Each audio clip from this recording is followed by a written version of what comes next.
Good afternoon, everybody. Thank you all so much for taking the time out to join us again on this very exciting and innovative series of webinars that the LOETB are bringing to you. We had a very successful first webinar last Wednesday where we had some really good input on customer experience and creating the best experience for your customers. Really, this is what the goal of any business is, from keynote speakers Jeff Gotthelf and then a case study from Aisling Kerwin of Integrity Leads based in Laois. The video of last week's webinar is available. The team from the LOETB will post links to it on their social media platforms following this webinar, and definitely worth checking out. Some really good content on that and really kind of setting a scene for what's coming over the next 4 weeks. Today is no exception to that. We have some key speakers lined up again. Our first speaker is Dr. Ciarán McMahon. He's a director of the Institute of Cybersecurity and author of the critically acclaimed The Psychology of Social Media and the forthcoming Cybersecurity ABCs, Delivering Awareness, Behaviours and Cultural Change. GDPR is, of course, a huge topic at the minute, and over the last year or two, we see a lot of focus on the human element, that machines can do so much, but really we need to have our people skilled up on how to deal with what's coming to them as well.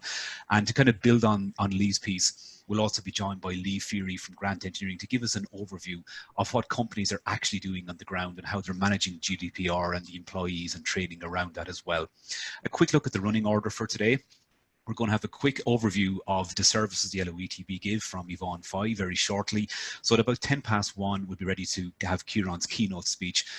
Ciarán will have about 20 minutes. So what we'll do is we have a Q&A function. You'll see at the bottom of your screen, there's a Q&A button.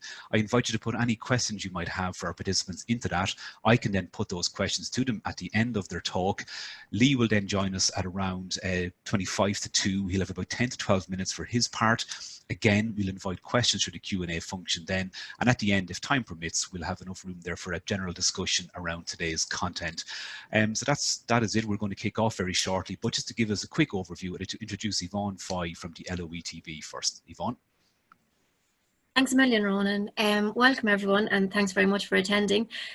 I won't keep you long, just a couple of bits just from an LOETB perspective. So the webinars are focused on digitalisation, and just to kind of, sometimes people may or may not associate that with ourselves in the ETB. So we just want to kind of get ourselves out there and let you know that we're here. I work as part of the larger enterprise engagement support unit, and that's comprised of some sections. We look after apprenticeship, traineeship, specific skills training, STA, that sort of thing. They might mean a lot, they might not mean a lot to you, but it's just the programs that we work under here internally. But basically, for your any of your training needs in any area, and specifically today and through these webinars, we're going to talk about digitalisation, but just to know that we are here as a support. We are state funded, and we are the statutory organisation for training and education within Laois and Offaly on the ground.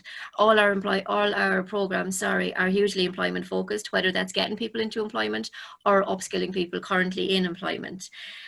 Two of our main focuses going forward are obviously the digitalisation side of thing and the green economy. So that's where these webinars kick in. That is digitalisation, not just as a knee-jerk reaction or a reaction at all to COVID, but as trying to keep up with emerging trends and future jobs and how current jobs are going to operate in the future. So just to know, I think Jolene is going to share PowerPoint later with our contact details and stuff on it. Any of our programs in these areas will be on that, so please give us a shout, but also for any other areas where you may have training needs, give us a shout also. Brilliant. Thank you, Yvonne. And loetb.ie, simplest place to find out that information too. In the coming weeks, you're going to hear from keynote speakers on the subjects of resistance to change, business process improvement and lean, and how to measure business success. So definitely worth signing up for, and tell your friends and colleagues as well. The theme of today's webinar is defending the human factor, that in this new normal with so many of us working from home, cybersecurity presents a greater challenge than ever before. But many of us still hold negative beliefs about cybersecurity and assume that the human factor is the weakest link. In this talk, Dr. Ciarán McMahon will challenge this assumption by explaining where it came from, what it gets wrong and what it leaves out. And by breaking this idea down, we can help each other build a more resilient cyber secure culture. So without further ado, I'd like to pass over to our keynote for today, Dr. Ciarán McMahon. Thank you, Ronan, and thank you to everyone at the LOETB, and particularly to Anthony for the invitation to speak to you today. I am delighted to be speaking on this topic, which is basically this is something that I have been it's something I've been passionate about for quite a long time. I've been studying this sort of area for the best part of 10 years now. So what I'm talking about today is essentially how we think about the person who is involved in using the technology and how they're involved in security and in defending your organization's assets. So just to give you a rundown of what I'm going to be talking about, give you a little bit of introduction to me and who I am. Then I'm going to talk about the concept of the weakest link, which is something you will hear quite a lot about if you've any kind of dealings with cybersecurity. I'm going to talk about the general state of cybersecurity or of network technology. And this is kind of the whole point about digitalization: is what exactly are you asking people to use? What are the products? What are the tools? And what kind of state are those things in? I will then talk about something called the efficiency thoroughness trade-off, which we'll come to shortly.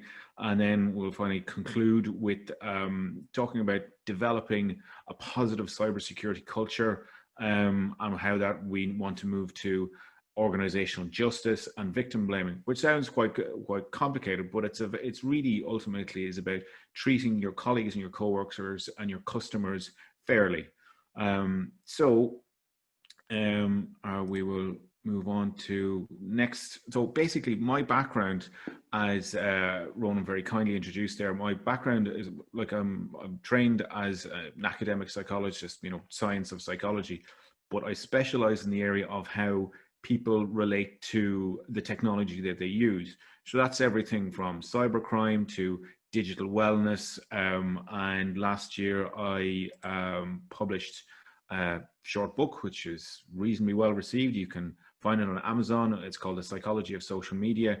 And it's a very, it's a short, accessible read. It's only 100 pages long, and it's about how we interact with profiles, connections, media, sharing, and all that sort of thing. But what's more, and then I also have an edited book coming out in the next few months on how we're actually using technology during the pandemic, which is, I guess, is sort of the background music to everything that we're talking about these days. But for the purposes of today's talk, I also have a book coming out, co-authored with a few colleagues in the UK, on cybersecurity and how you actually develop. It's sort of like a longer version of what I'm talking about today. I'm talking about the awareness, behavior, and culture around cybersecurity and how you get people to follow the rules that you want them to do within your organization. How do you encourage people to, use good passwords and not click on, dodgy links, and how you encourage people to try and protect their organization? Because the fundamental thing is, we are, and I'd say this is a common theme throughout your lecture series, is that digitalization is like, it's a great tool for expanding a company's reach and scaling up and so on. But ultimately, you have to really think about whether this technology is secure and how you get people to pay attention to that. So that's kind of what I'm going to be talking about through today. My current status is I'm a director of the Institute of Cybersecurity, and our aim through our various programs is to try and get companies and organizations develop a more resilient cybersecurity culture. Because you can do a lot with technology, but ultimately it depends on people. And so this comes to where my whole philosophy on this. And if you've ever had any kind of interest in cybersecurity, you would have come across the phrase, very common, and it really annoys me that it's still here today. And that phrase is quite simply, the human factor is the weakest link. And we all remember the TV show, but this idea of the human factor being the weakest link is basically saying that the person who's using the computer, that's using the software, is going to make a mistake, and that's why there's a breach. And this is a very common sort of assumption within cybersecurity. It's been going on for quite a long time. If you read through cybersecurity, you'll come across the name of a guy called Birr, and this is his book from 20 years ago. And he says that even if you designed a perfect computer that was completely secure, had no flaws, which is a bit of a stretch, but just imagine it. Birr says that it would still be insecure because there would be a person using it. And this is kind of like the received wisdom within cybersecurity, that you can't trust people because people will make mistakes. And this sort of assumption has continued throughout the last 20 years. You find it coming across in all kinds of conversations and sort of publications, industry publications, and like you even see it in very highly reputable books. It's pushed all across the industry that you can't actually trust the people who are using the technology. And it's even, you can see there that the big companies like Accenture and EY are still pushing this message that the human factor is the weakest link. I'm sorry if you might hear some rain overhead here. It's just opened the heavens here in Dublin. Hopefully that won't come through too loudly. Let me know if you can't hear me. Now, personally, this idea that the human factor is the weak link, I resent this. This is something that really annoys me, because I'm a human factor. I'm not a weak link. I doubt any of you at home today watching this are thinking, well, I'm a stupid person, I'm a lazy person. I am a weak link. I just think it's a really negative way to think about your colleagues, your co-workers, and of course your customers. So to kind of break down this negative idea, I would ask people to think about, what about the other links in the security chain? Because the implication is that if the human factor is the weak link, that there are lots of other links in the chain, and all of these other links in the security chain are stronger and more secure. And that's kind of what we're sold. But if you think about it, if you look into how software works these days, and this is from a noted author on internet culture, and Quinn Norton, and she says, it's hard to explain to regular people how much technology barely works, how much the infrastructure of our lives is being held together by the IT equivalent of baling twine. Computers and computing are broken. And as she says, it's hard to really explain this, but the best way I think of illustrating this is if you look at the whole practice of updating software. So any of the software that you're currently using, whether it's your Windows operating system, or it's a social media app on your smartphone, it all has to be updated. It all has to be updated very regularly. If you're using an iPhone, iPhones run on iOS. In the last year, that had to be updated 18 times. So that's 18 times. That's basically once every 3 weeks. You have to maintain your iPhone being secure, you have to do this manual update every 3 weeks, practically. And that's far from the worst example. Flash player used to be a very common technology in the internet. That was updated like so often. There was 3 updates in a single month. And so if you don't have that update, that means that your computer is vulnerable to some form of attack. Android devices are even worse than iPhones, because the latest statistics, and this is 2019, only 7.5% of Android devices are actually running the most secure operating system. That means vast majority of Android phones are not secure. So this is incredible. Like, why do we actually blame the end user for making a mistake when fundamentally all of the technology that's out there is quite shaky? The one that really strikes me is that when Microsoft released the Windows operating system number 8 a few years back, within a few weeks they had to release a patch for it, which is crazy. Like, only in a few weeks, and an operating system is a large amount of work, and they got it wrong. So that just shows you a simple reality of this, is that everybody wants to build new software and nobody wants to maintain the software that we already have. And that's a problem, because we're always innovating new things and not fixing the things that we currently have. That's a quote I think everybody should write down.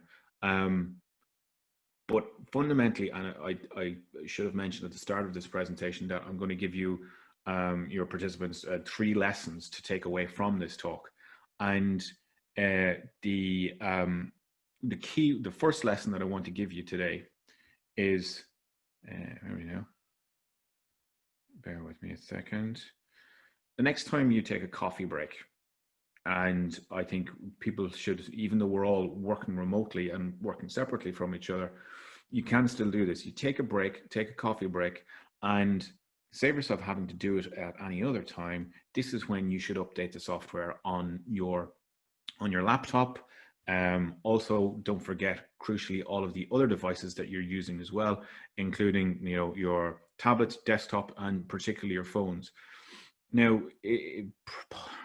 before the pandemic happened and we all like everything was turned upside down, in a lot of places, information security could be done within an organization because everybody was in the office, and a lot of security and updates and so on could be handled by the IT department, could be pushed out. I think that's an awful lot more difficult these days because, frankly, most of us are using our home laptops. We're using our phone, our own personal phones, an awful lot more. So I think for cybersecurity to be in any way sort of functioning these days, it's incumbent on every single one of us who work for any kind of an organization to actually take cybersecurity as part of our own daily habits. And I would be of the opinion that you should be taking at least 15 minutes per week to specifically engage in some form of cybersecurity practice for your devices. And some people would say that it should be more like 10% of your working time, which is a lot more than 15 minutes a week. But ultimately, you should be taking some responsibility for this yourself. And the thing is, why are we actually blaming people for the security problems when the technology itself is actually falling apart? And the reason is quite simple, I think, is ultimately because it's much more easier to scapegoat the human being than it is to actually fix the technology.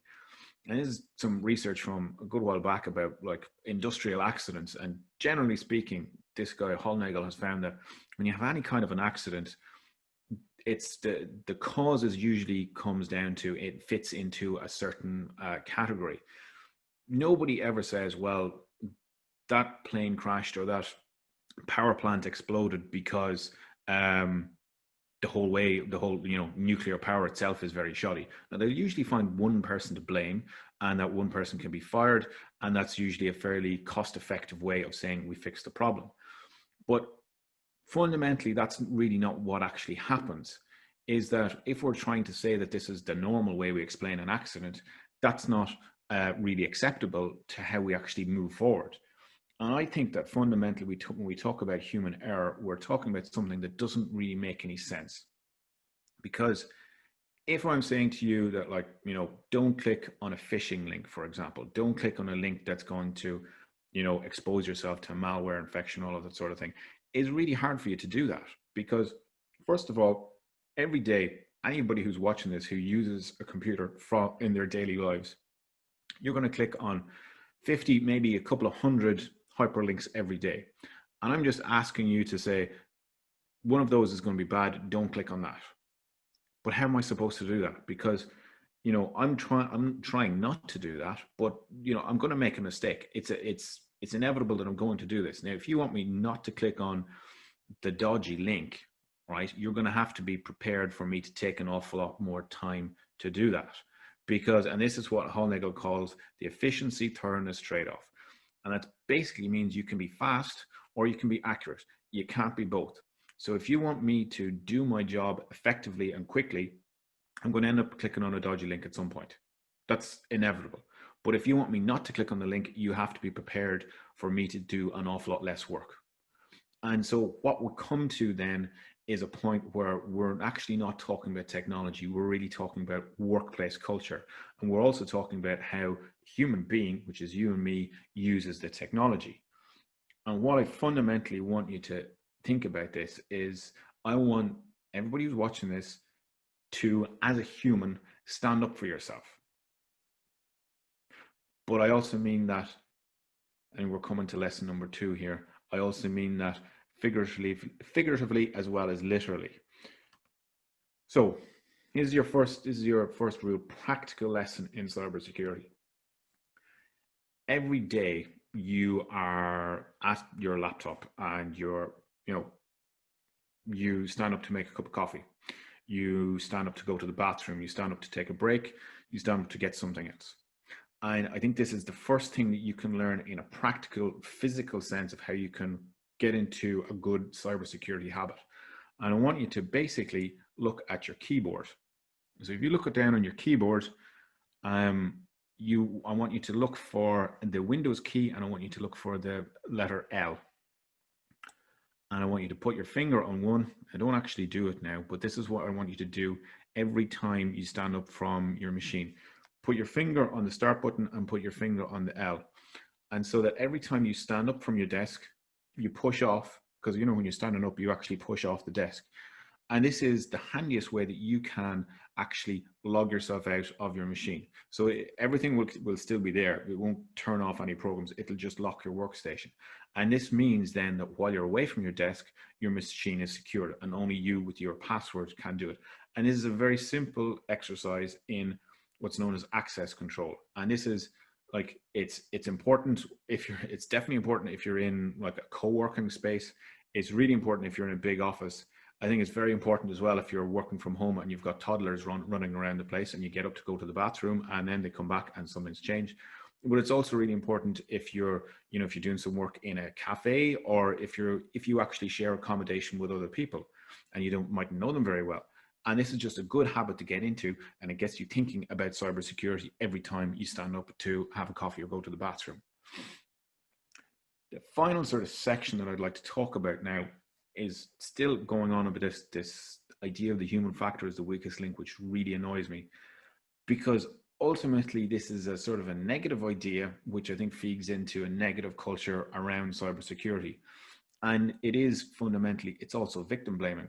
Because if you say, well, we had a malware infection because some stupid person clicked a link, well, that person didn't mean to click the link, and we shouldn't actually blame them, because fundamentally, if you fall victim to any form of cybercrime, and say your commercial details are stolen, or your database is ransomed and all of this sort of thing, you're going up against cyber criminals who are very efficient, very highly well resourced, and there's huge amounts of them all across the world, and they are very good at what they do. So to think that you would have a chance against one of these operations is a bit wishful thinking, because if they're after your money, they've got a really good chance of getting it. So I think we have to stop blaming the victim, because ultimately, if we make fun of the people who fall victim to fraud and so on, that prevents them from coming forward. It makes them feel stupid, and it makes them feel guilty. And that will also, negatively affect their ability to warn other people about it. And that's what we want. We want victims of these crimes to warn everybody else so that we can learn from it too.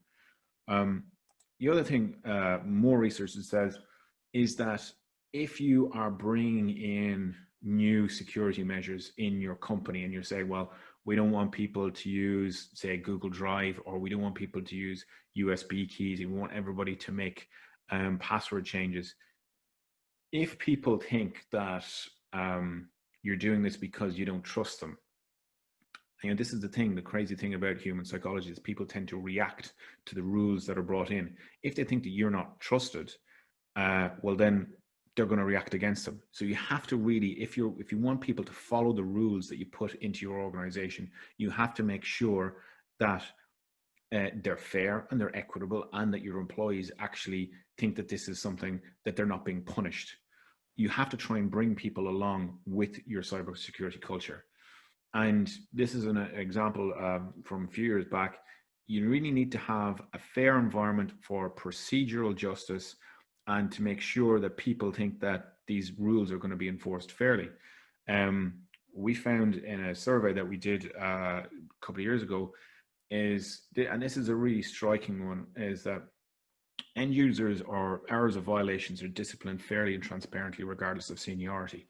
And this was 118 senior European information security managers. And you can see there that only 29% could actually agree that everybody will be disciplined fairly. And what I'm kind of getting at here is that if you bring in a new rule for getting people to you know, change their password or so on, and say, for example, you're the boss and you don't follow the rules, well, or if you break the rules and you're not punished for them, well, then how can you expect, you know, anybody else to go along with them? You have to have a culture in place that everybody feels like if they break the rules, they're going to get punished. I mean, not to talk politics, but this is the whole thing about like Phil Hogan on the golf gate. He thought he could get away with it, and that's why people were really annoyed, because he felt he could break the rules, but all the rest of us have to follow them. And it's the same in cybersecurity within your organization. So to kind of wrap up, I think we want our colleagues and coworkers to engage with cybersecurity. We have to end up trusting them. The final thing I'm just going to leave you with, just a few little things before I think I have 2 slides left there.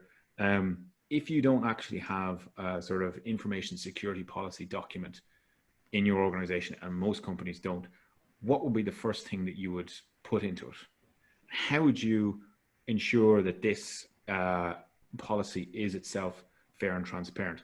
And you can't really, like, in a lot of companies, you're going to be reinventing the wheel, but this is a conversation that you have to think about. And so to wrap up your lessons, first of all, I would say every time you take a coffee break, have a look on your iPhone, see if there's any apps that need to be updated.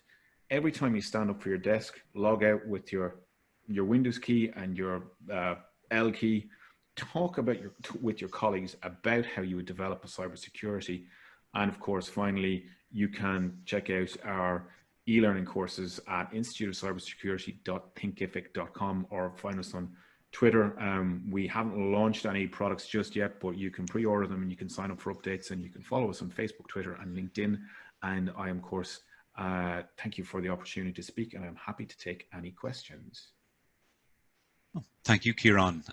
That is very thought-provoking, I must say. Even the piece just mentioned about how companies, maybe the focus can be on building new technology or new software as opposed to maintaining the existing. I think that's a huge issue for both the private users, but also companies as well, because it's such a huge investment to have to make in IT, to then maybe find out a few years later that the support is being withdrawn for it. And I think that would probably be a huge challenge.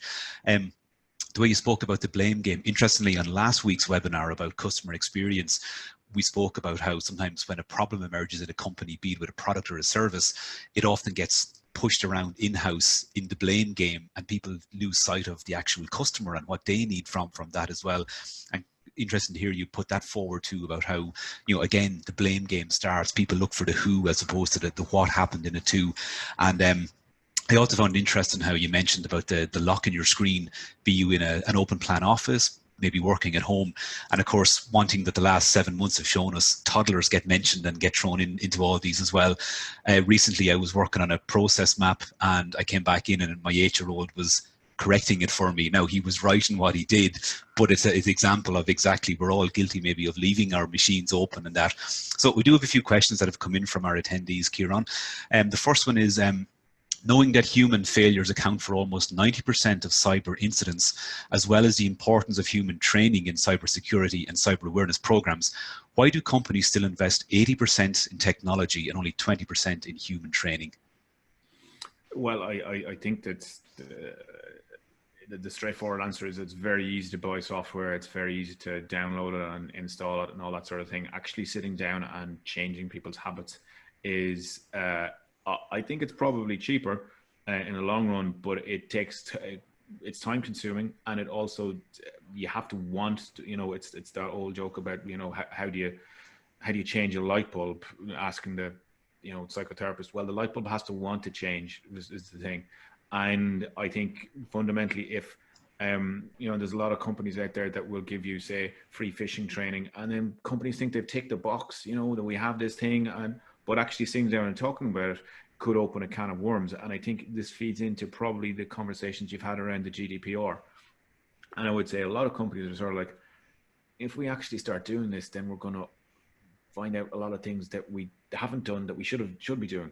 And that's kind of, it feeds into, I think, in a lot into workplace culture. And the example that I often give is that people sort of go, well, I had to get this presentation done and it was 4:30 on a Friday evening, and then the Windows update reminded me. Well, that's not really, that's not actually a security issue. That becomes more of a workplace culture issue, and do you have enough time to do your work?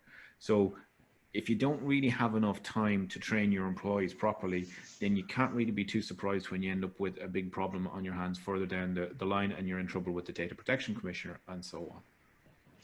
Yeah, another question as well from a participant, and I'd say this is also quite a relevant one, and I'd say many people have experience with this, but in particular they're talking about dealing with maybe older members of staff who wouldn't be, say, tech savvy, so to speak. They've said it's mostly impossible to use secure, complex passwords, or even just to get people into the mindset of changing it. It's a big challenge. Would you have any maybe specific advice on how to tackle or handle that? I would completely empathize with people who can't remember complex passwords. I don't bother myself. I've stopped using passwords. I use a password manager, and they're a little bit tricky to use. I'm not going to endorse any of them, but because there's probably 3 main competitors, and you have password manager, then you just have to remember one password to get into that, and then like it can be a little bit tricky to set it up, but then you have a peace of mind that you're definitely using a strong password and it's taken off it. Because if I was here longer, I did a different presentation, I would show you most people will struggle to remember more than 5 passwords. So, I mean, it's tricky. It's tough. And I think it's kind of unfair to be asking people to remember more than that, but you use a password manager and it should take care of that. And you can get like enterprise accounts so that you can use one all across your team, no matter what the size of it is. And that should take care of that. I think it's worth mentioning. You could check out Michael McIntyre, the comedian, has a video, and he talks about passwords and the evolution of passwords. And basically, in that 2-3 minute piece, he describes what pretty much everybody has done, you know, in terms of putting a capital in, putting an exclamation mark. It's worth checking out because unfortunately that's kind of generally the default setting for most people. Ciarán, thank you. It's been a pleasure listening to you. Given the time, I'm going to invite Lee to do his presentation now. Again, if there are more questions and a few more have come in there, we can put them to the panelists at the end of the webinar. So without further ado, I'd like to introduce Lee Feary. Lee is the IT manager at Grants Engineering in Birr. I suppose most people in the area would be very, very familiar with Grants, and particularly the massive work that Stephen Grant and his team do over there to become one of the world leaders in terms of supply of heating and renewable energy systems and equipment, constantly innovating, developing, researching, and really pushing the boundaries in terms of the technology and everything they do. Lee comes with an extensive background in IT and cybersecurity. So Lee, I'd like to pass over to you. Thanks very much, and that stops me having to do the hard sell on Grant Engineering, which is great. So I wanted to talk about a couple of points from my own experience, and they kind of build on Ciarán's presentation there. So one of the things that we've often had a problem with is the password problem. The password problem of people having to change their passwords on a regular basis and then trying to keep that in their mind. We also have, as a company have online accounts. So our email and our document sharing is all done through Office 365. This has presented a couple of problems in that we've had 2 attacks on the company that they got in. And I would have been very happy with the password complexity that was in place for those 2 users. And what I estimate has happened is they were using that password on other areas. So private, for their private accounts on different websites. And recently, there's in the last couple of years, there's been a lot of sites that were compromised. They suffered breaches and they mined the data and tried those passwords on other accounts. Some people would have received emails saying that we have access to your accounts and sent an email with your password, with a password you would use regularly. So that's what I believe happened. We have implemented Microsoft or multi-factor authentication, so MFA. This is set a password and then set a second way of authenticating. For us, we are using a password and an app on the phone. So it is a Microsoft Authenticator app. When you go to log in, you are sent a notice to your phone to say, is this you? Basically, it is, you can enter a code or you can confirm it. So it is a notification on your phone, and you just hit approve. Now it is very secure. There is a guy in Nigeria that is not happy with me. The 2 breaches were from Nigeria. One of them sent 4,500 emails in the space of 30 minutes. So as part of that, I also have geo-locking and I have notifications on numbers of emails sent. Anything over 50 emails in a day, I get a notification. Nothing happens to the user, I just get a quick notice to check. The geo-locking, I have a list of countries where we do business, where we travel to, and we have offices in France and Denmark and that. So I have whitelisted those countries. If a person from our R&D department travels over to the UK, to France, they can log in as normal. If they wind up in Japan, all of a sudden, they won't get to log in. There is no way to log in without letting me know that they're there first. So that is a very practical way of getting around this. And I have stopped changing passwords. I have stopped our users changing passwords. I am asking them to set a very difficult password once and keep track of it. This way, they are not writing down their password. They're not storing it under their keyboard or, you know, behind their screen or under a pad on their desk. So it's nice and simple for them. Another point that was raised was older users. Now, this company has been on the go for 40 years, and we have some people here that were here from day one. Some of them are using computers, not too successfully. But something we've implemented in the last number of months is software champions. So Office 365, moving to the cloud, and different apps and pieces of software that are streamlining the business and bringing us forward in terms of lean. These things are very difficult for some people to get their head around. So what we have done is that every piece of software that comes into the company now has a software champion. I have 60 individual pieces of software. I assign a person to that. That is the main user. That is the person that is going to be in charge of learning that better than anybody else, and then coordinating with every department. So that person will speak into sales department and talk to a single person in there and ask how the progress is. Do they need extra training? Do they need more development work on it? Whatever they need. But it is one person now that is taking charge of it, helping the implementation of it, and encouraging the use and further development of it. It has worked very well for software that was pretty stagnant in some areas. We had one piece of software that we had in for over 2 years, and when I asked about it, nobody was using it. So this is our way of combating that. Outside of those 2 areas, the practical elements, the user being the point of failure, this is where we have to have practical backups.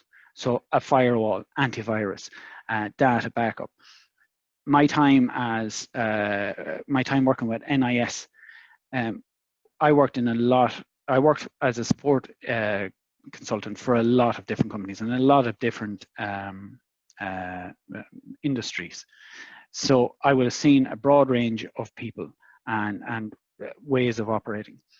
But the number one thing was, what is the security like? Someone is going to make a mistake. What's the mitigation against that? A firewall is set up correctly, is forget it. Set it up, turn on reporting, make sure that someone is checking that reporting, and then you can walk away from it. Antivirus now with subscription services and that is pretty much the same. Set it up, make sure when someone is checking those reports, and just keeping an eye. Again, you can forget about it once that's done. And then backups. Backups are my number one. We need now a combination of backups. We need an on-site backup as well as in-cloud backup. If you suffer something catastrophic on the facility, you can lose everything without a cloud backup.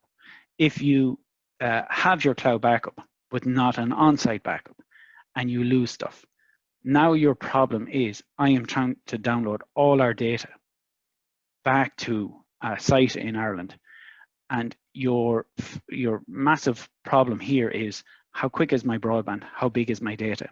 This is your factor when you're able to turn around to customers and say, listen, I'm not going to be back up and running for a day, 2 days, 5 days. You're not actually sure because of how much data you have. So I would encourage everyone to look at those.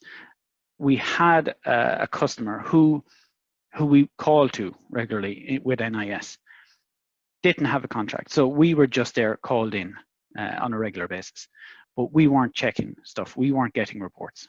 We turned up, they had a problem with ransomware. It had infected their whole network. It had corrupted all their network drives and their hard drives. The easy solution was walk in, wipe everything, and restore backups. They had tape backup. We knew they had it. When we got there, nobody was checking the reports.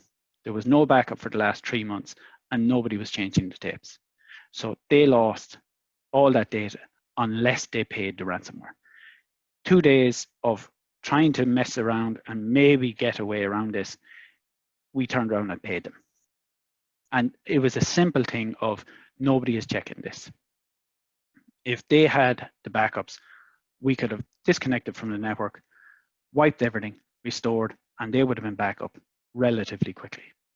As it was, we had to go and figure out how to use Bitcoin and pay these guys. So they're my 3 factors in it. Increase the security on your accounts. MFA is a really good option. Geo-locking comes for some subscriptions. Blacklist countries you're not dealing with. Antivirus and firewall. People are going to make mistakes. Stuff is going to sneak by. Have something as your backup, and then an actual backup. Data backups to make sure you have yourself covered. Everything going wrong, you still can turn off all those machines, wipe them down, bring them back up, and restore your data. And that should see you well covered. Okay. Ron, and you're on mute.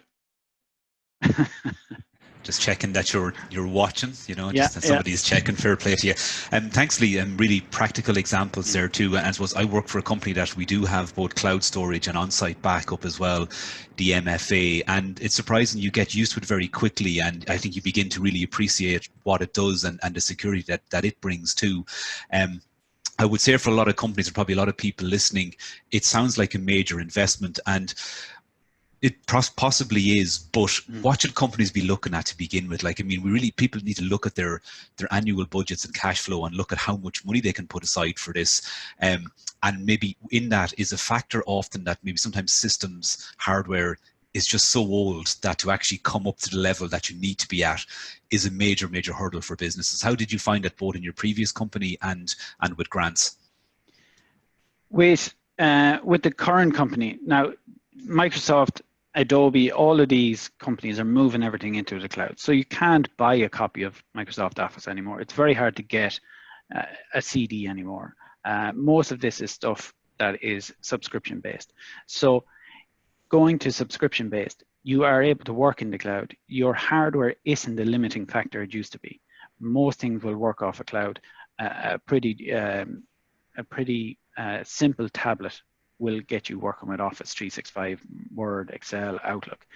And then it is just about picking the right subscription service.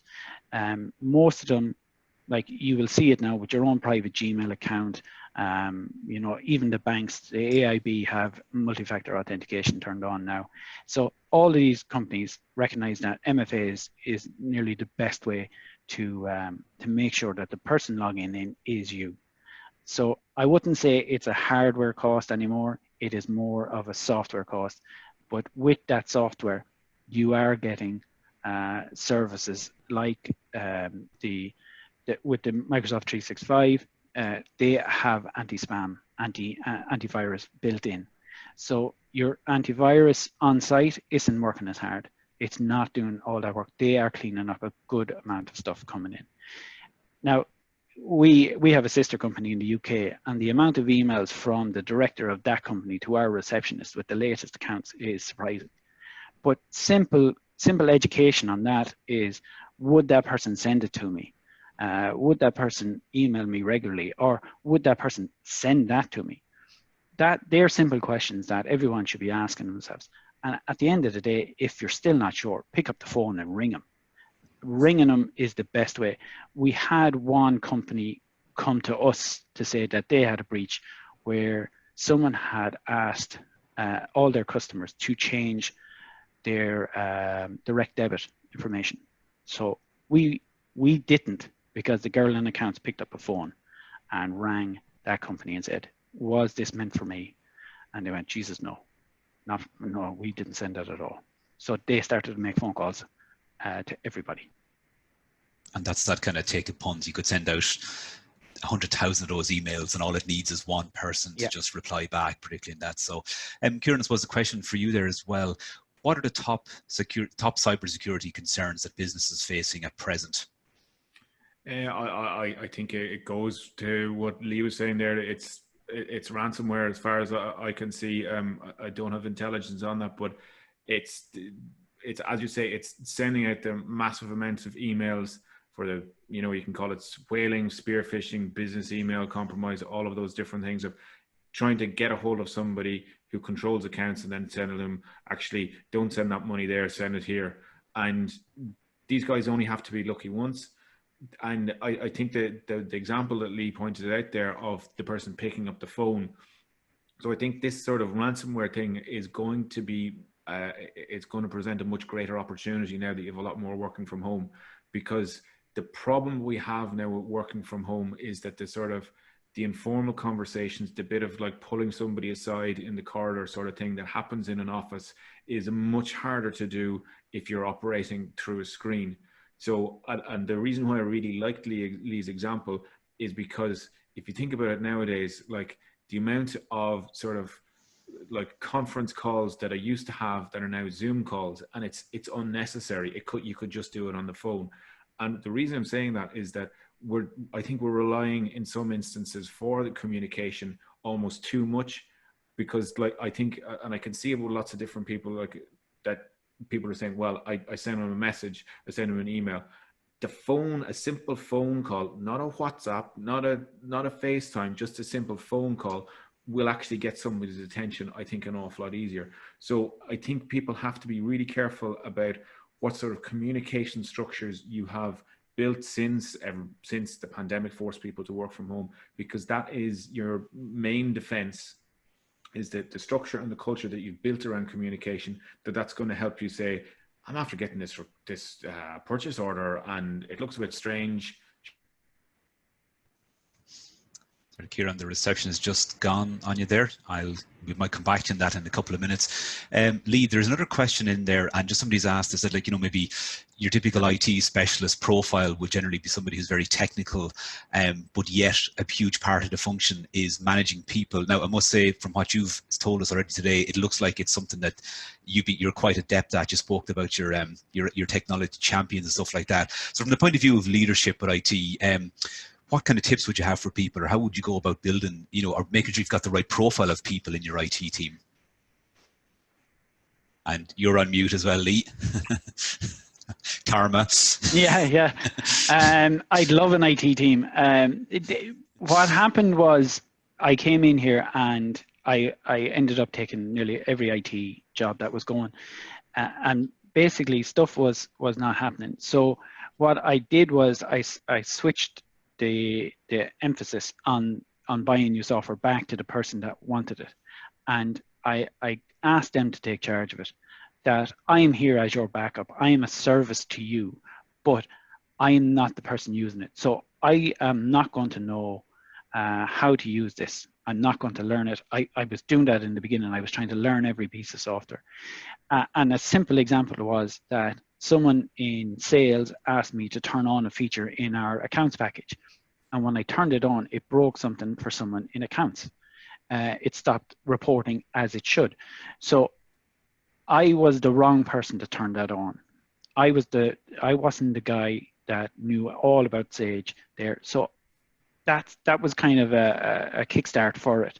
That it highlighted that someone else who oversaw all of Sage would or should have known that. I couldn't be expected to do that. And I'm trying to get that across to every department. A really good example is someone in our sales office. She started an online Excel sheet for tracking projects. And she is so defensive about it. She gives everybody a very stern warning when she gives them access to it, that if you mess with this, I'm coming back for you. But that I don't have to do anything there now. I am just a service to her when she has a problem. But she answers the day-to-day issues on that. Thanks a million, Lee. I'm very conscious of time, everybody. There is a question for the LOETB there, just talking about, do the LOETB provide any training around cybersecurity for SMEs in the area, and how might people find out about that? Yeah, we absolutely can, Ronan, and that's what we're hoping will come out of these webinars, that people will say, oh yeah, I need that, or I'd like that. So you can contact myself or Jolene. Jolene will throw up our contact details there. There's a load more people on the team, so any of us, and we'll just get the question or the information to the right person. So there's myself and Melinda, we work in contracted training. There's Jolene and Aideen, they work in STA, and there's also the girls on our apprenticeship team. So any of our emails there, just pop us off one, we'll pass it on if it's not specifically for us, but we will be delighted to provide training in areas that are spin-offs from these digitalisation webinars. That's the whole message we're trying to get out there, that we can do training in specific areas, bespoke training, non-bespoke training, whatever, but sometimes it can be things, especially with digitalisation, that people may not have associated with before, so that'll be a real winner for us. Brilliant. Thanks a million, Yvonne. And there you are, the contact details are there if you do need to get in touch. So as you come, Ciarán or Lee, have you any final words to add, or are you happy enough with it? I'm happy enough. I'm here. Jolene has my details. If anyone has any questions, I'd be more than happy to answer emails on anything to do with this. So brilliant. Thank you. Please give me a contact. Likewise, I would just say, you can Google me or Google us, or you can get in touch with us via the LOETB. And just thank you all for the opportunity to speak, and a really interesting discussion. Thank you. Thank you, Ciarán, and thank you everybody for joining us today. Next Wednesday we're back. Resistance to change is the main topic. Our keynote speaker will be Finn Goulding, and the case study will be All Wood Products based in Portlaoise. The following week we're on to business process improvement. A keynote speaker, Andy Brophy, a real lean expert and a fantastic way of delivering his content. And the case study on that week will be Polar Ice Limited. And then to finish off on Wednesday, the 21st of October, how to measure business success. Muriel Foley will be your keynote speaker, and we'll have a case study by Holly Breen of Honest Roots. So again, continuing that theme of really kind of cutting edge content as well. So don't be afraid to register, get back to us again. And of course, tell your friends and colleagues also about the program. So without further ado, I'd just like to say thank you very much to Ciarán and to Lee. We'll all go now and take a quick lunch break, or whatever remains of it. Don't forget to press the Windows key and L before you leave your PC or your phone. And thanks a million, Ciarán. And look, thank you all for joining us. We look forward to meeting you all again next Wednesday. Goodbye.